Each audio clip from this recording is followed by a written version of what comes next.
All right, welcome to today's episode of the Australian Lawn and Garden Podcast. This is a very special live podcast we did in the Hunter Valley with collaboration with Lawn Culture Australia and Shane there. We're going to get him on the podcast one day soon.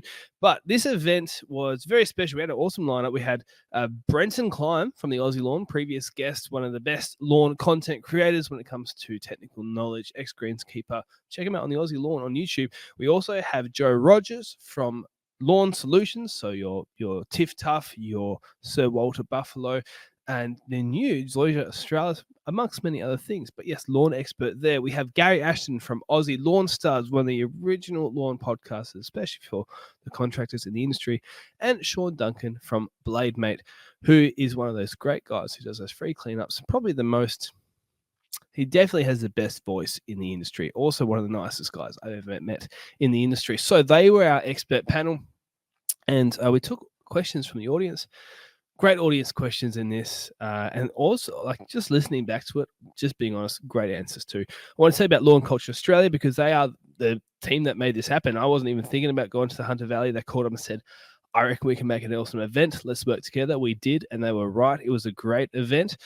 So Shane at Lawn Culture, if you've never heard about it, what it is, essentially it's a group where you sign up to be part of like the regular part of the group and you get a chance to win mowers. I got a Bush Ranger cylinder mower up right now. Other prize packs like fertilizers, things like that. You also get access to education. I believe Ben Sims had a prize. I think it was a Father's Day prize, if I remember correctly, for his lawn book. Anyways, a lot of us contractors, for content creators is the word I'm looking for, are jumping on board, helping out with this. It's a great idea. Shane's a great guy himself, and they want to do more events like this. So jump on the Lawn Culture website. We're going to chuck it below. But without any further ado, let's get into the questions from the audience from this great live podcast. Here we go. Here's the hero. Put your hands together for the first question asked. Don't worry if you're asking the question after that. It's all fine. At the front here, Mr. Daniel Schofield on Instagram has the microphone. Do you want me to hold it? You sure? I don't own a lawn business or anything. I've just got a backyard. I guess my question is, I watch a couple of you guys. One who's very local to me, Brenton. I live in the same town. How important is the choice of a lawnmower? I guess I look around here and I look at all these different sorts of lawnmowers.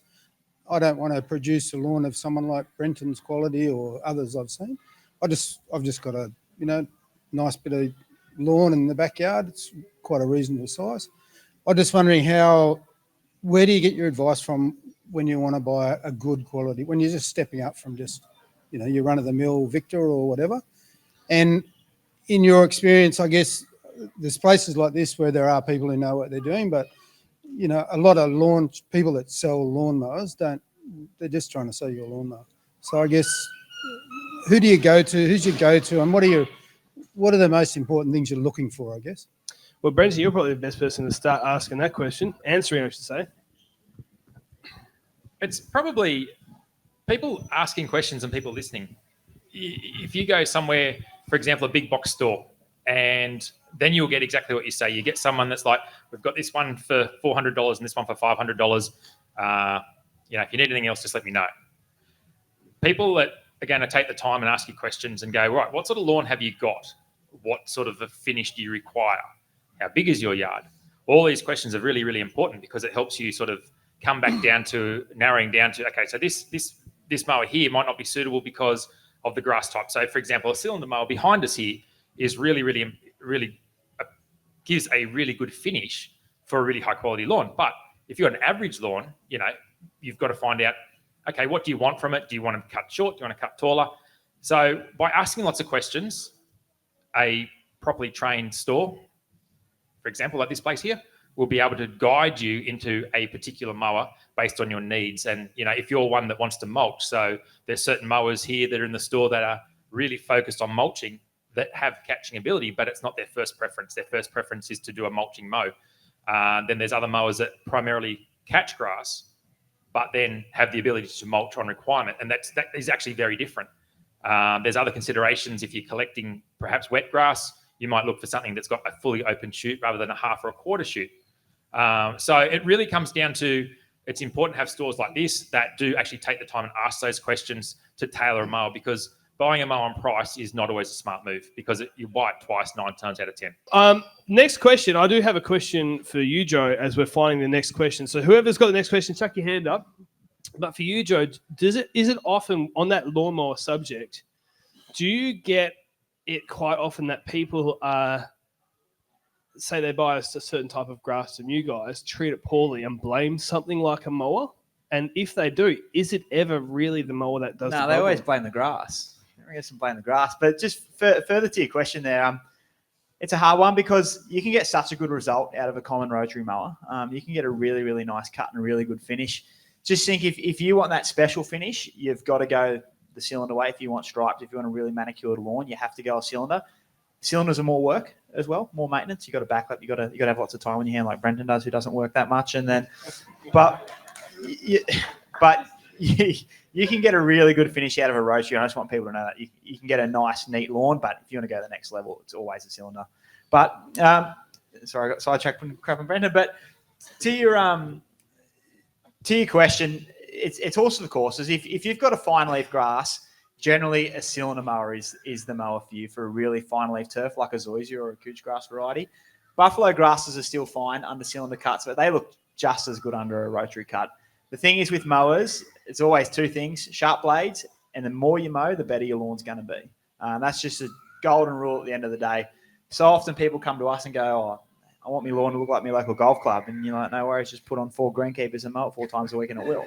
But it's such an underrated thing with lawn care is regular mowing and sharp blades, no matter what mower you choose to pick. But I echo Brendan's point before. Go to someone who knows what they're talking about or generally cares, and you'll get a good result. But I don't even know if that answers your question. But no, it's good. All helpful advice. Again, if someone's got a question, chuck your hand up. Back on here. What have we got? What's your opinion on a roller mower?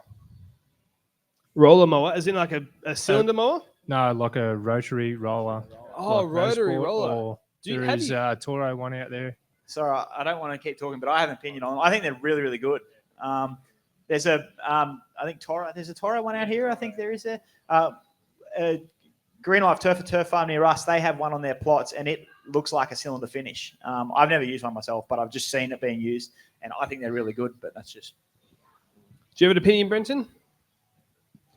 Yeah, I've had we did a demo actually, probably 18 months, 2 years ago now, with a Toro Pro Strike. We did a video actually out of the horse stud in the back of Scone there. And if you've got a cool climate lawn and you don't want the upkeep of perhaps a real mower, a cylinder mower, it's probably a really good option to consider because it gives you really the best of both worlds. You don't have to be really too concerned about hitting sticks, rocks and stones, but it gives you that roller finish. So it's never going to be quite as sharp as a dedicated cylinder mower because you've got a scissor action versus an impact cutting fashion, I guess you could say. But it's sort of the sweet spot in the middle. So I've got a point on that. You can actually make a homemade striping kit. So anyone at home wants a nice striped finish, you can Google it on YouTube. There's tutorials as to how to make one. It's kind of like a bit of PVC pipe that you fill with sand or something weighty and just hockey strap it to the rear of your mower and you'll produce these lovely stripes. There's a few tutorials and you can get a great looking lawn doing it that way. While we're talking to you about mowers, what are you using for these massive overgrown behemoth of a jobs? Because that's one of the things that comes back to the mower question is what you were asking before about what mower's good. Well, I think the more frequently you mow your lawn, funnily enough, the more people spend on the mower, but actually the less you need to spend because you're not putting it through that much work. You know, you could have a lower manufacturer quality mower and mow it every single day, and it's not going to be bogging down because, you know, it's hardly cutting anything off. But what often happens is people cheap out on the mower and they don't like mowing, and so they mow once a month, and the, you know, $150 special they got, you know, from Marketplace or whatever isn't quite cutting it anymore. So in your experience, what are you looking for in these massive overgrown jobs? So I found something that can side discharge to be a bit of a game changer. When I started out early on in my career, kind of corresponded with my YouTube career, and I learned very quickly in the crucible of online bullying. People would comment negatively on this very small second-hand equipment that I started out with. You know, you got to start somewhere. And I found that the most effective tools that I had, just small, I used little Victor 2-strokes, and they'll side discharge. they were quite ineffective. I wouldn't recommend that long term, but that's what I started out with, Luke. And I was able to achieve them.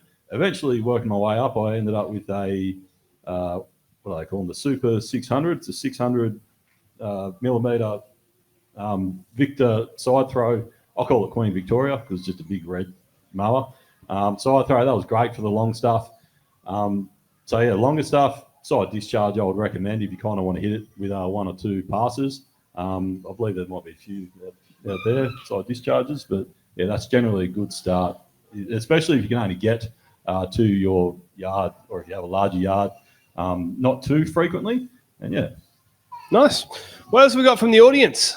Yeah, I've got a question just about, obviously a couple of months out from spring now. We're doing lawn renovations and when to start getting sort of pre-emergence down and insecticide stuff down. Do you do that sort of pre-renovation and scalping, or sort of do it all at once and get it protected then? What are your thoughts, Brenton? I'd probably say get the renovation out of the way and then apply, particularly the pre-emergent, because you want that grass to be able to recover before you put down any potential product that's going to maybe hinder a bit of that recovery. Although some of those pre-emergents don't directly affect the grass, they can affect, if you heavily scalp, it can affect some of the recovery and the rooting down process. Grub control, usually these days a lot of the industry go-to would be an acetylprim-based product, and you'd be looking at applying that around that similar sort of time in a 6-month interval. What are your thoughts, Joe? Yeah, it's probably more important to hold off on your pre-emergence as opposed to your preventive insecticide. Insecticide, just stick to your program, and you can renovate in amongst that, and you won't have too much of an effect. Just on renos, you just can't. You got to stress to people: just don't go too early.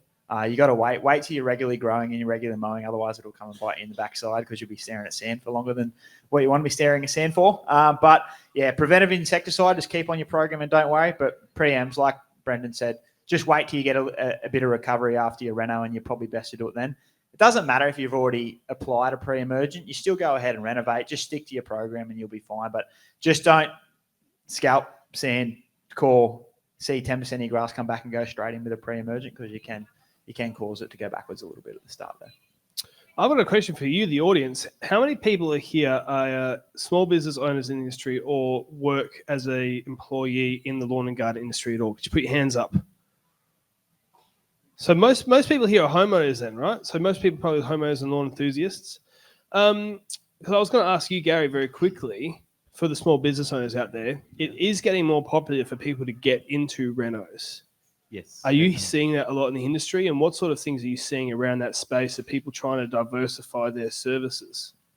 Yeah, lawn renos are very specific to people who are chasing high-end customers. You'll find the bulk of people starting a business are not chasing high-end customers. They're trying to find the easy jobs. So it's once people get their business established and they start filtering out customers and they start looking for more high-end customers, they'll start looking for lawn renovations and offering packages. Yeah. And most people find there's more money in that because there's less people doing it, supply, demand, competition, all that sort of stuff. Yeah, so this time of year, a lot of people in this area will be starting to look for some of the jobs which are garden makeovers and tackling jungles like Sean does. So that's very common for lawn businesses and garden businesses in this area to be tackling those jobs at this time of year. Awesome. What else have we got from the audience? Well, we got something at the front here and in the back corner. Go for it, mate. Yeah, not a local, but I've got cool season grasses. Is it really an issue to do a renovation in spring? We don't get that hot where we are. Well, whereabouts do you live to start with? Goulburn. Okay. I guess you guys are the answers for that. Goulburn's, for me, is like the coldest place I've ever been to in my life. I delivered turf there when I was 21, and I swear my truck door was frozen shut. I couldn't get out. It was horrible. Nice place, Goulburn, but sorry. You got to be a little bit careful with renoing cool season grass in general. Cool season grass, it doesn't have, although there are fescues that have some rhizonomous activity, RTF, for example, they don't have a strong rhizome, so you've got to be really, really careful, particularly when you scarify or try and remove thatch. I'd suggest probably doing it, again, I don't have a lot of experience in actually renovating them. We've grown them on our farm for many years. I'd probably look at doing it at around that sort of March, April time as opposed to coming into the hot season. Again, double check that information. Don't just go and do it. But you just don't want to stress cool season out as you're getting into the hot part of the year, because it does not take much for. Is it a fescue lawn or a Canberra blend, like Canturf Canberra blend or something? Is it? I've got 3 lawns. One's RTF. Yeah. The other's ryegrass. Yeah. And the other one's bluegrass. I'll let Brendan or one of the guys here speak to ryegrass a little more. But with fescue, we normally sow a paddock around Anzac Day generally. So I'd probably look at timing your reno for something like that too. You're coming into its peak season, so you know it's going to grow and it's going to regenerate. But the good thing with a lawn like fescue is if something doesn't go quite right, just chuck some more seed out and it'll go and it'll be right. But I'd look at timing it around then. Ryegrass, I don't do ryegrass, so you can go to that if you want. Yeah, a cool season renovation looks a lot different to a traditional warm season, Tiff Tough Cooch or Cockatoo, even Buffalo to a degree. You might see, actually behind us here, there's probably one of these little battery scarifiers that have the sort of little rakes, the little tines. That would probably be as heavy as I would go as far as scarifying a lawn like that, because you're really just looking to pick out a few of those dead leaves and stuff like that. Less is probably more. I certainly would never recommend any sort of high to cut resets or anything ridiculous like that at all. I think it's just asking for trouble. And they generally don't need it. Their growth characteristics are so different to what we're generally seeing here in Australia that there's just no real benefit to it. If you've got areas that have thinned out, as Joe mentioned, reseeding in that sort of spring and autumn time is ideal. If you get too far into summer, it's going to be very hard to keep that young seed happy and healthy. And if you get into winter, then you're getting germination issues because of the colder weather. I really feel that with a cool season lawn, and we don't see much of it here, maybe Tasmania a little bit more so, but overseeding and top dressing areas, not blanket top dressing unless you've got surface irregularities and stuff that you want to correct. But I wouldn't go any heavier than one of those tine style scarifiers. It's one of the things about like the Aussie content, which has been great, is a lot of the American content was so cool season focused that the tips and tricks for our, cooches, Kikuus, buffaloes, oija, all that sort of stuff, it wasn't relevant. And then what you get is guys commenting on this guy's video saying he's killed the lawn, because he's cut it back. Because if they had treated a cool season grass like that, you probably would have killed the lawn. And all these, what did you call it? The crucible of online bullying. as a method of gaining wisdom. Yeah, that's right. It's a good, effective teaching method. Effective mental health destroying method as well. But no, like you would get a lot of people commenting very, very confidently negatively because there's actually such a difference between the two grass types. So there's a rule of thumb. Got the two experts over here. The 1/3 rule. Do you subscribe to that? I would subscribe to the 1/3 rule predominantly for cool season grasses, and I think that's where it's gained a lot of traction. But for the average homeowner that doesn't really understand or want to understand grass, I think it's fine. But if you've got some qualification behind you or have some experience and some confidence, I don't fully subscribe to the 1/3 rule. But cool season grasses, yeah, I do. The other thing, just touching a little bit back of what we're saying about America versus Australia, even though there's the southern states of America are predominantly warm season grasses. One of the biggest things, sure, we all have this. There's only one sun. We all have the one sun in the sky, but our UV levels here are so different, which also does change the way to a degree that certain things respond and grow. And you would have experience in that too, because you deal a lot with the states as well. Yeah, they're a funny bunch, the Americans, but there's pretty much a line. You draw a line if you go about 1/3 up the country. You draw a line across the US, and there's not a blade of warm season grass above that line. So you'll get a lot of that. Like with mowing, the 1/3 rule is a good rule generally for people to follow. I know from our business, 90% of what we do is the people that kind of care about their lawn. Like that's the market. So the 1/3 rule is a really good rule for them to follow. But generally, I can't even remember what the question was. Well, we're asking about your belly dancing you're going to do later. You just wait. No, you were talking about the frequency of cutting. But one of the things that I saw you go, if you had still that thought, come back. I got the thought come back. Yeah, the thought, go. Yeah, right. We'll all talk at the same time. 1, 2, 3. Go. No, you go, Sean. I was the only one. So the 1/3 rule, what that means, if anyone isn't really aware, it's like you don't cut off more than 1/3 of the length of the blade of grass. And your question to me, Luke, was copping that feedback from people around the world, namely our American friends. So what I do on my channel is cut very, very overgrown lawns.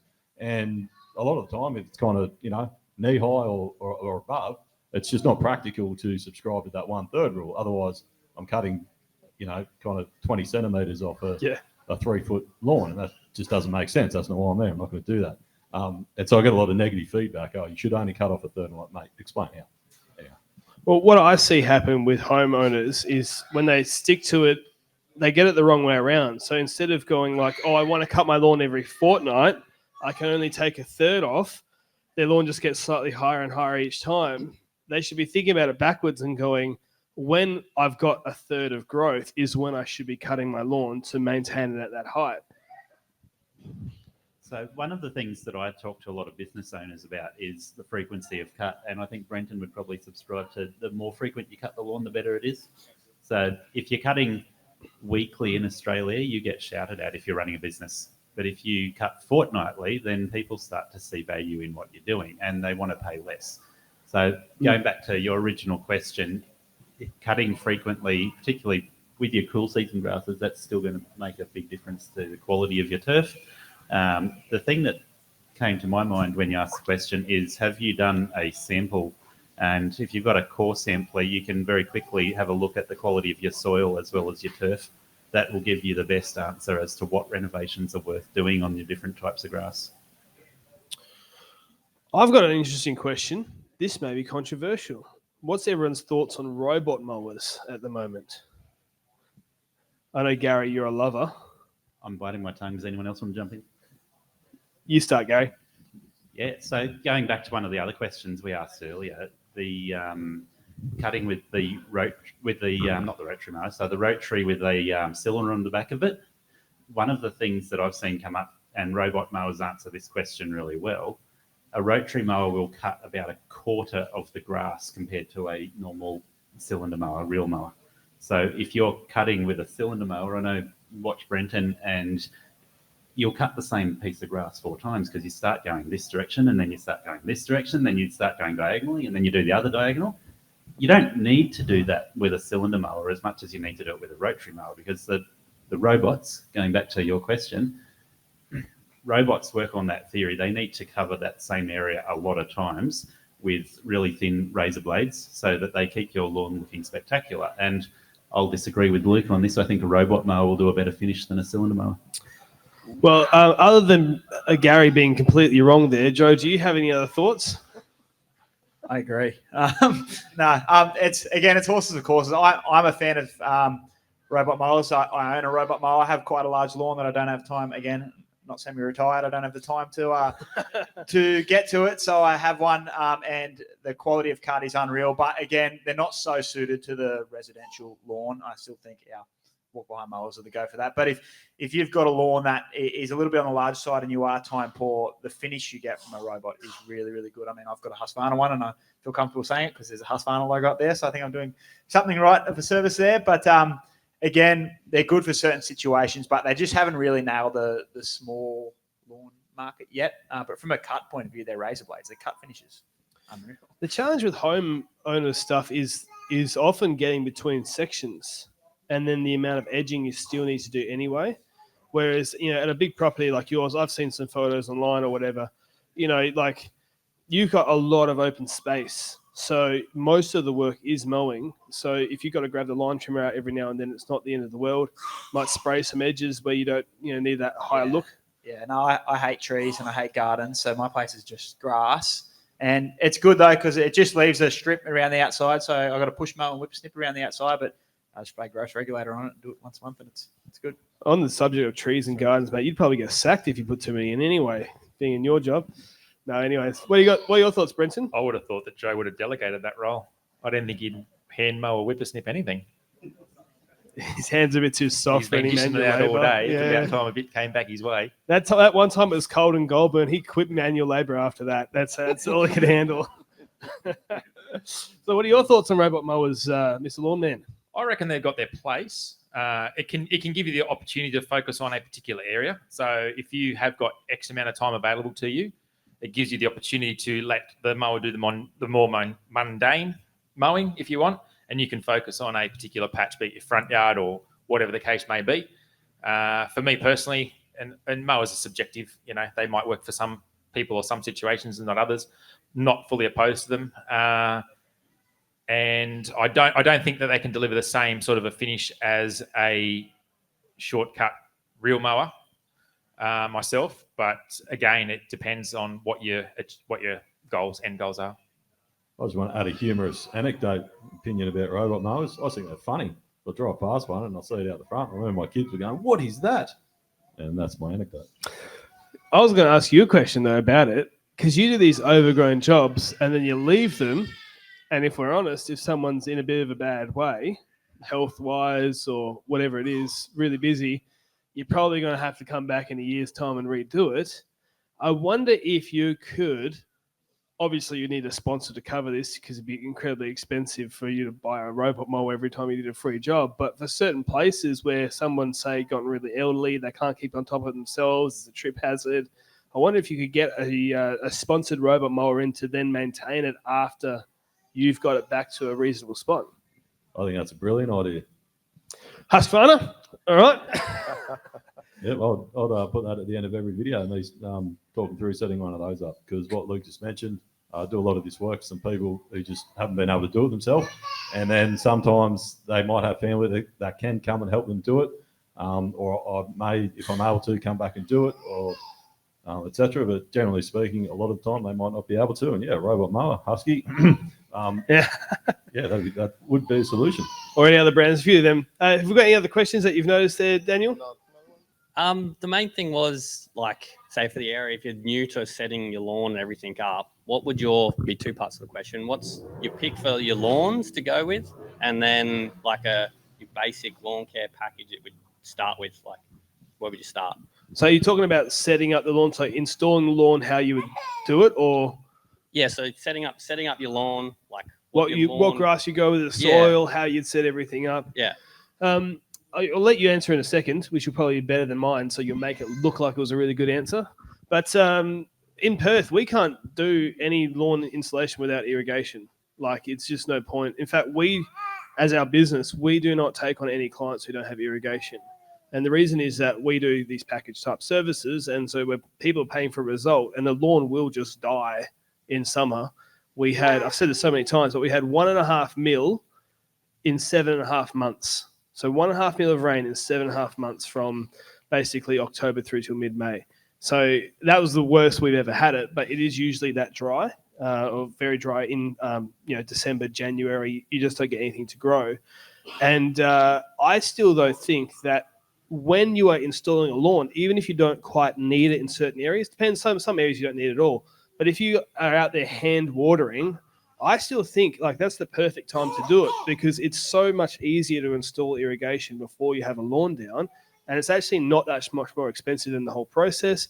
And especially if someone's put it as part of their house and they've got it as part of the home loan or the building or whatever, it's dollars a week on top of your mortgage to get that. So I think that's something that I've seen around this side of the country that's a bit underrated, where people cut a few $1,000s off their bill and then end up buying probably over the lifetime a few $1,000s worth of sprinklers and hoses and things like that don't quite do a good job.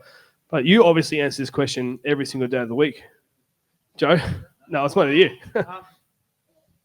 Just when it comes to setting up a lawn or you're laying in your lawn, obviously I've got a level of bias here, so I'll keep things generic. But the grass is just the pretty stuff on top. Everything's to do with what goes underneath, that top 100, 150, 200 mil of underneath. So it's really important to get that right. I think that's a great point about irrigation. Not enough people have irrigation on the East Coast, I don't think. Obviously, we get it the last couple of years, you haven't needed it because it hasn't stopped raining. But when it gets dry, it's a really environmentally sustainable way to look after your lawn is a rain-timed irrigation system. But just when it comes to soil, starting with that, free draining is always better when it comes to turf. You never want anything too heavy. An 80-20 type blend, 80 sand, 20 organics is really, really important. Too often people put them real gardeny, mixy types of soils in. They hold a lot of moisture. Grass hates wet feet is a general rule. So you want to make sure the water is getting to the plant, but then getting away as quickly and as efficiently as possible. So that's really important. But getting your drainage right. I was speaking to a couple of people before about, wet spots on their lawn that they just can't get right. that is so important to factor in when you're preparing for your lawn is where is this water actually going to go? And if it's going to a part where it can't get away, you will always have grass issues in that particular spot. So make sure you get the right soil type in and you make sure the water can actually get away and you factor drainage in. When it comes to grass type, again, you can get a good looking lawn out of any grass type. It just depends on the amount of work you want to put into that particular type. The only thing is there's a couple of crucial factors. One, shade. Not all grass goes good in shade. If you have shade, you have to look at a shade tolerant type turf like a buffalo grass or a zoysia grass as well. Not Durban grass. Brenton's on hell bent on Durban grass. There's a reason not a turf farm in Australia grows it because it's terrible. If you want any tips on Segrange, and man with the mic over there is the man for Segrange. He has an unbelievably good Segrange zoysia lawn or zoysia grass in general. But if you want fine cut or a manicured looking lawn, look for a fine leaf turf variety like couch grass or even zoysia matrella is a really good. But if you just want your general run of the mill lawn, roach mower, just want it to look green. I still don't think you can go past buffalo grass for that. I think buffalo is a really good alternative for that. But it's horses for courses. There's so much information on the web now when it comes to turf choice. But everything's in the preparation when you're looking to set something up. And I spoke to you about this before. If you've got kikuyu and you want to put buffalo in or you want to change varieties, make sure you get the kill right first on your kikuyu because whatever you don't kill initially, you'll be fighting for the next 5 to 10 years. And taking grass out of grass is an absolute nightmare. So if you're going kike to couch or kike to buffalo, spray it, let it die, put some CK88 or high nitrogen fertilizer on it, water the out of it, let whatever comes back come back, spray it again, and rinse and repeat 2 or 3 times and make sure you get a good kill. Otherwise, you'll be finding battling using chemicals you don't want to use. I just learned something, Joe. I didn't realise it was possible to kill kikuyu. Well, it's not. What would you do? This is a genuine question because there's 2 things we don't get in Perth: humidity and clay. And I'm not quite sure if you had a really clayey soil already to start with, and say you already had lawn on top of it, you don't have the budget to dig it all out and restart. What are you doing, or what can you do to help those areas that have the wet feet that you talked about at the beginning of that answer? Look, you can improve drainage once, let's say your lawn's already in and you've got a very, very clay base. You can core and top dress and improve drainage as much as possible. But at the end of the day, and again, I was having a conversation with someone earlier, you kind of got to bite the bullet and put an ag drain or something in. You've got to try and get rid of that water. They're not expensive to do. They're pretty easy to do. And you can fight the battle of core, sand top dress. You can do that 10 times and you still won't get the effect that one simple ag drain will do. So I'd always be looking at cutting drainage in whenever you can. And what would you do if somebody had, and Brenton, you could probably answer this as well, you might start, again, you're on a budget, you've got a mismatch of lawn, and you just it's really hard to get grass out of grass, right? Is there a way to help one grass variety win over the others? Is there a way to spray out certain types? Some people are a bit cautious about herbicides. What sort of tactics are you going to attack that problem with, Brenton? I really feel if budget is a major constraint, maybe just live and let live, and probably just work on eliminating weeds rather than trying to create a mono stand of grass, because the products available to weed out certain varieties of grass from another variety of grass, a lot of those aren't super friendly to people either. And I think if you want to create a nice lawn, I think it really has to be done from scratch, because by the time you spend money on the correct products to correct a problem, you're probably better off just starting from scratch anyway.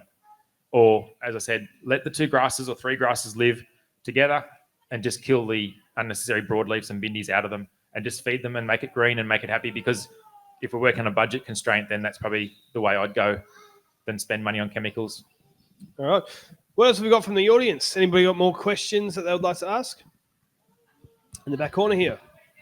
Thanks, guys. I'll start with a thank you because individually you've all helped us out as all lawnies. You mentioned earlier, Luke, it's not just tradies or homeowners. Everyone's got a lawn, so we're all lawnies, and in one facet or another, you've all helped us out. So a quick thank you there. My question is to Brenton.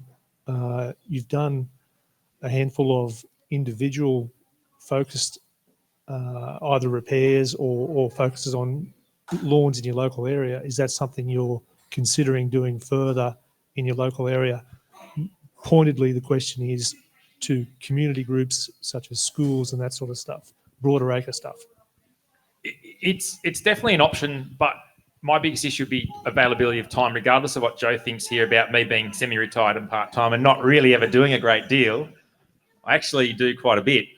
That one really hit a nerve, Joe. Good job. Wow. There's obviously pick on Brenton Day. Wow. Look, yeah, there's a possibility there, but I feel that time would not allow me to give it the attention that it would deserve. Sorry. I was going to ask you, Gary, actually follow up on the lawn stuff. Do you feel, because one of the things Brenton said before is if you're really wanting a good finish, you've just got to, bite the bullet. Yeah. It brings up business thoughts between you and I, obviously Sean as well, running businesses, that you do have these clients that they do come with you with, oh, can you, put some lipstick on this pig? Yes. And I'll pay you $3.50. How does that sound? And it is difficult to have those sorts of conversations sometimes that, no, you got to bite the bullet and you got to spend this much money. And what have you learned over the time having those sorts of conversations with people, especially, you've talked to a lot of people, you probably heard of great anecdotes and stories, how are you handling those challenges? Yeah, so looking at those last few questions that sort of come back to this point you're making, on the East Coast, Luke, we get one rain event that might be 5 to 20 mils. So to answer your question there, even the worst lawn is still going to be green. And on the East Coast, you'll find each growth season, you might have a month or a week where the lawns will turn brown if they're not irrigated. So most people do not consider irrigation for that reason. It's just not necessary most of the time. And then Brenton will chirp in and say, yeah, but it's still worth it for that time when it is needed, which is true. But a lot of people will just go, yeah, it'll grow back. And that's when they start getting introduced species and all these different problems come in. One of the things I've heard recently is somebody talking about clay, and they actually said clay's got really good properties. It's actually quite helpful to have clay. So most people would look at clay and go, that's a real negative thing. And when we're coming to answering your question with this, people with a low budget will start asking questions. What can we do to improve these things? And you'll have a lawn which has got all manner of different things going on. You'll have a high compost area and then a clay area and then a sand area and then something that's been driven on and parked on. And they want it to look reasonable. So I've been chasing this question on my podcast recently, asking some of the experts. Haven't talked to Joe yet, but we'll get him there one day. What do you do when you're trying to offer a budget customer a lawn program? And this, I think, goes directly to answer your question, Luke. If you do something, it's better than nothing. So a very basic lawn program will be extending the growth period by doing an early fertilizer that will help it start growing earlier, and then a late fertilizer that will help it grow a little bit longer at the end of the season. And then you might start targeting more specific issues with selective herbicides and start looking at treating lawn bugs that come in and kill the lawn.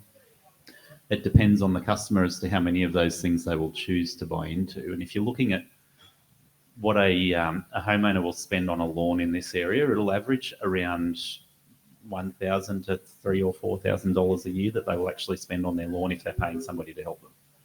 So if you go off that basis and you offer them an extra 10 to 25% of that cost to improve the amount of time their lawn is green or reduce the likelihood of grubs destroying their lawn, it's going to be 50-50 as to whether they pay that little bit extra. But it's hard to, I think it's a lost cause sometimes trying to convince a client of a certain price point that it's just not in the head. And sometimes you can get stuck, trying to deliver a service that is a little bit more expensive than someone's willing to pay. And in that middle ground where it's not still quite enough money to get to where they really want. So they're not quite getting what they want and they're sort of paying more than what they want. And that's a really difficult spot to be in business. So that's sort of, another challenge. As a homeowner, I've been on both ends of that spectrum where I've done the least amount possible with my lawn. Cringe, everyone. Yes, I've done the least amount possible. And I've also gone, okay, what's the most I can do on my lawn to make it improved? And robot lawnmowers is one of those things that's made the biggest improvements amongst all of the things I've tried. But when you're talking about a business operating and looking for the right customers. I've seen businesses that focus on the low-end customers and do a really good job. They build a really good business by focusing on customers that want the least amount of work done possible, and then other businesses that go to the really high-end customers. The majority of lawn care businesses in Australia focus in the middle there on those customers who want their lawn to look a little bit better than their neighbour's lawn, but they don't want to spend a lot of money. They want to win the war that no one knows they're in. Yeah. The lawn war with the neighbour that I haven't talked about yet. I've got a rapid fire bunch of questions, but before we go to that, is there anybody else who does have questions before we finish this up? Daniel's got one. I've got one here for Brenton. Plant growth regulators. Could you just explain? I've used it once before and ran a mile because it went brown. Obviously, I didn't add an iron with it at the time, but could you just explain the right time to use it and briefly how the growing day calculator works? Righto. So I sort of am that person that's in two minds about PGR myself. I like it, but I don't like it. And now for me in my situation, it's kind of an evil necessity. And I think where a lot of people go wrong is they look at the label rates and they go, people don't appreciate the label rates are there for a reason. And they go, so particularly a PGR. For those who don't know, PGR stands for plant growth regulator. So basically stops the grass from growing on the top, but the roots and that still continue to grow beneath. And then what happens is on a lot of, then you look at the label, it can be a little bit daunting, I guess, for first time users and stuff. And there'll be like, for example, keep it very simple. There'll be couch grass or kikuyu, and there'll be a rate, and then it'll say, well, how tall is your grass? And you'll be like X, Y, or Z, whatever the case may be in the height. So then it'll give you the rates for that. And there'll still be let's say, keep it simple, 5 mils to 10 mils, whatever it might be per 100 square meters. People go, I'm just going to go to 10, but the grass is not accustomed to it if you're going in for the first time cold turkey. So you're best off always starting at the entry level rate. Everyone just goes, I'll just add a bit to it. And then obviously, yes, you can add an iron-based liquid fertilizer to it, which is going to counteract any loss of color, because initially you will lose color, but as the grass becomes conditioned to PGR, it can actually also go the other way and can actually improve a bit of the greenness. Now, the product normally lasts about 3 to 4 weeks before you get a rebound of growth. So what happens is, think about it this way. What happens is, and this is leading into the growing degree day question you're talking about. So if we're out on the highway here and there's a traffic accident and all the cars bank up, will they get through the bottleneck? That's what's happening when you put the plant under PGR. You've put a roadblock in and all the cars are still trying to get through, but only 1 or 2 are getting through at a time. But once that roadblock clears, in other words, once that time starts to wear out and the chemical starts to lose its potency, those cars surge back and then you get a surge of growth. Now, that scares a lot of people as well, because all of a sudden you've gone from a lawn that's nice, short, manicured, then you blink an eye and it's growing at a rate of knots because it's trying to catch up on where it left off. So you're more prone to scalping and stuff like that.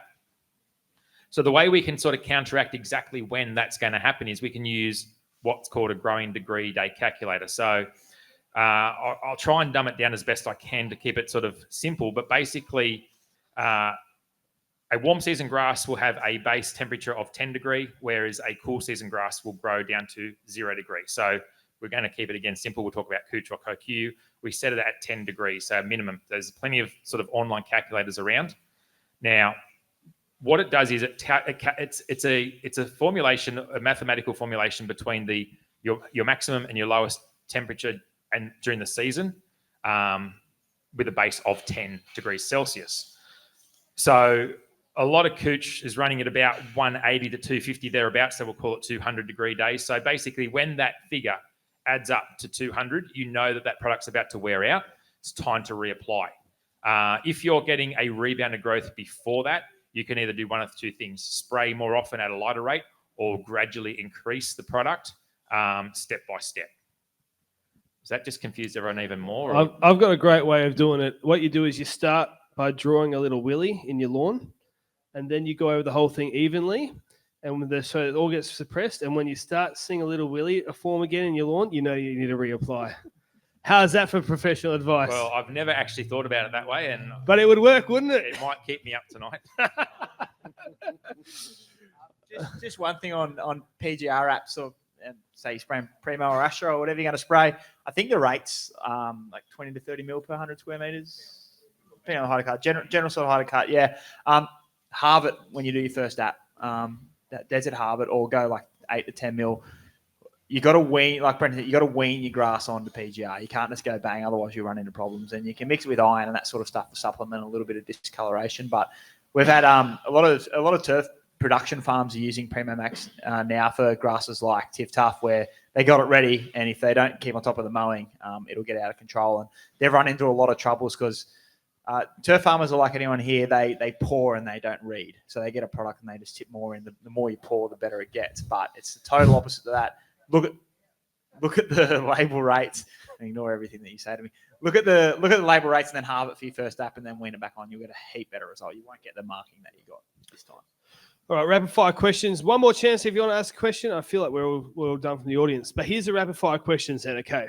Be as quick as possible, and everyone's got to ask this one at a time. First thing, best tool you've bought recently for less than $150. Brenton's on so much money. You get given them, so it's different. Or best tool you use that's sort of less than $150 range, even if it's not recent. Yeah. This is pick on me day. Come back to me. All right, Joe. A weed puller. As in the manual ones that you put your foot on. Yeah, unreal. Yeah. I was going to say Japanese secateurs, but I'm going to say Felco left-handed. Really? There you go. Are you left-handed? Of course. I mean, unless there's some secret that the right-handed people really love them too. I just didn't know that. What about you, Sean? Half-moon lawn edger. Yeah, that you showed in the video recently. That was actually impressive. How much did they cost? I think I got this one for like $30. Brenton and I did a video a while back that I haven't released yet, even though it was like months ago, and we compared aerators all the way from the sandals to a 70,000 tractor Verdi drain setup, and the $11 mulching fork was well outperforming its budget. That's my favorite on that list. It was punching above its weight group, wasn't it? It was. What you got on that, Gary? I was going to say, I asked my brother to make a tool for me, so that brings it down in price. And it's a core sampler. Yeah. So I discovered with the core sampler, it's about 2 inches round. I can get a really good core sample for checking my soil and my grass quality. But it's also a great spot to hide the dog poo after I take the sample out. That's a great idea. I'm just gonna get one for that now. What's your under 150? Level lawn. What's that? Top dressing device that you use to rub sand in after top dressing. Yep. Yeah, I know what you're talking about. All right, Brent, you got to answer this one the first time. Best product. If you're going to have one product you're going to use on your lawn, you got to get rid of the rest. What are you still keeping? Color guard. Oh, really? I was like the biggest skeptic, but color guard for winter is life. And if you don't have any fertilizer, your lawn's always going to be green. Oh, mate. What about you, Joe? Just put that brown paper bag down there. I've had an armyworm problem before, so preventative insecticide for me. Yep. It's got to be fertilizer, so I'm going to go with manure for fertilizer. Nice. What about you, Sean? Bow and arrow. True. Mrs. loves clover in the lawn. I don't. So you spray half of it, you negotiate. There's a perfectly clean line down the middle. And my one, being in Perth, would be wetting agent. There's no point in putting fertilizer down if the lawn's dead anyway from lack of water. We're all content creators here. Anybody out here who wants to get into content, really rapid fire, what would be your number one tip that you would give to anybody trying to get into that sort of space? We're going on. We can start this way if you want to have, because you have had the first answer every time. Yeah, right. Sean can go first. Just do it. Don't be afraid. You'll make mistakes. Your first videos are going to suck. Who cares? That's how you get started. That's how you learn. That was actually going to be my tip. If you noticed yesterday, so people go listen to yesterday's podcast with Darren, I did an ad for Hustler. And the process was I recorded all these ads and I sent them to them for approval, and they approved an ad and I put it on, and then they listened to it and realized I said their tagline wrong. So what I got from that is that you think people are judging you harshly. Even the people who are actually judging the work you do still miss the mistakes that you make anyway. So It's a lot more relaxed than what people think it is. Just go out and do it. So my tip will be listen to the content you want to create and work out how to do a better job of it, or at least as good. And also be a trust fund baby, because you need a lot of spare time. Keep an eye on industry trends and respond to them accordingly. We've got Facebook groups like there's a million of them, Lawn Fanatics and all that. You can find out pretty quickly what the buzzword is at the time, and you can react your content to that accordingly. For me, I would say if you're starting out and you're new, focus on one thing. Focus on something, because there's no point attracting 100 people that are interested in one thing that you do. So they'll watch your video once or your content once. The second one I'd suggest is don't feed the trolls. Then finally, some of us get given tools. I shouldn't. I get given them too, so I can't insult you.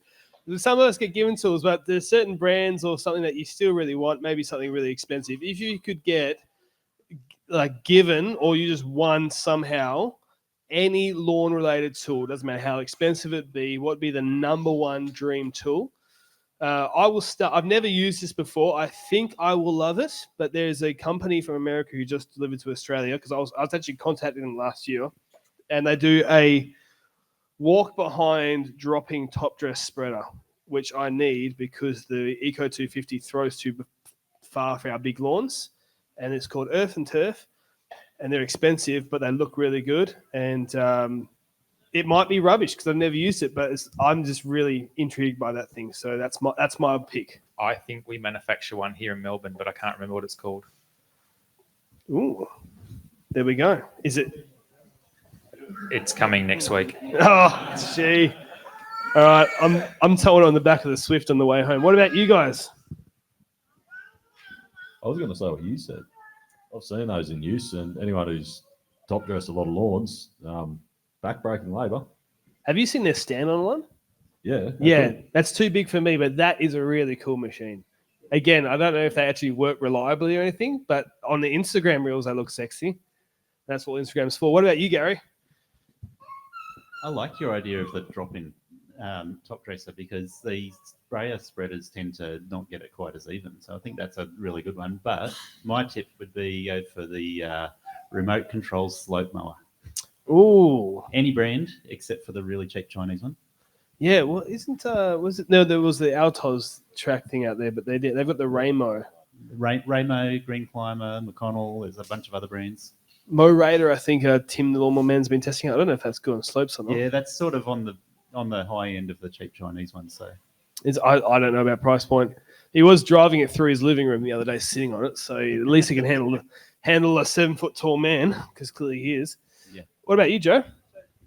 We can get anything. You get anything. No, I like the there's a little walk behind. I think it's like a walk behind whippersnipper out the back. Have you seen one of them? And they're about, the cord goes out like that far, and I have a lot of edging to do. And I think if you could just walk behind one of them, I think they'd be pretty cool. I'm going to steal it. Shane said he was going to invoice me, but I reckon I can get away with that today. When you said anything, I was expecting tens of thousands of dollars. I thought we're going anything. You're going to be like a field top maker. You ever seen them before? No. Get one of them for my backyard. That'd be pretty good. What's that? They use them in sports fields all the time. So they basically rip the top layer of the field off. Oh, yeah. And if you get one of them for your backyard, it would make dethatching a dream. And it's got that conveyor belt thing and that's you drive it side by side. We'll yeah, work on that. yeah. You just get one of your kids with the little plastic battery Jeeps, cover them in that, and then you just get them to drive over there. Exactly. I was actually going to say the drop top dresser, hence I knew it was made in Victoria. But since everyone else likes that idea, I'm going to change to a Procore. Right, yeah. And they're good machines. I can see why. Which one's that? Is that the stand-up? What's that one? The Procore? Yeah. Walk behind greens focus sort of machine. It's got a much higher sort of core impact, I guess. Goes deeper, very expensive. I think 50 grand or something like that for a walk behind coring machine. But anyways, people, thank you so much for coming to this event. Please put your hands together for everybody. Thank you. A big thank you for Lawn Culture for all the effort of putting this on. We were just the pretty faces, and even that's arguable, especially with Joe. But thank you so much to everyone who came. And on that parting note, we'll see you who are listening online in the next podcast. Hey guys, Shane here from Lawn Culture Australia. It is a lawn rewards club where you go in the draw to win both weekly and monthly prizes. Prizes consist of lawn care packs, cylinder mowers, rotary mowers, aerators, dethatchers and power equipment bundles. All things lawn care, all from reputable brands. It's not just about the prizes either. As well as the giveaways, you have access to partners discounts, personalised lawn education, invites to exclusive events, plus you'll be part of giving back to grassroots sports. This is not just for experienced lawn experts. Novice to fanatics, our club is for everyone. It's about getting outside and enjoying your lawn and being part of a supportive community. So come on, let's grow together. Join Lawn Culture Australia today.